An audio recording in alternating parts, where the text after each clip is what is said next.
कवितेचं नाव आहे बाप. माझ्या कवितेचं नाव आहे बाप. लेकरांसाठी जो जगला, लेकरांसाठी जो जगला, जो राम राम राबला, पण कधीच नाही थकला, म्हणून म्हणतो बाप आहे देव आपला. ज्याने थेंब थेंब गाळला, ज्याने थेंब थेंब गाळला, जो जीवावरी खेळला, पण कधीच नाही घाबरला, म्हणून म्हणतो बाप आहे देव आपला.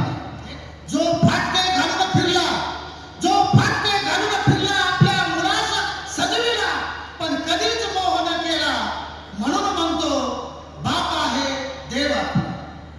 कधी पोट भरून जेवला, कधी पोट भरून जेवला, घासातला घास घातला, पण कधीच नाही लढला, म्हणून म्हणतो बाप आहे देव आपला. जो रात्र रात्र जागला, जो रात्र रात्र जागला, कधीच नाही नीट झोपला, पण कधीच नाही डगमगला, म्हणून म्हणतो बाप आहे देव आपला.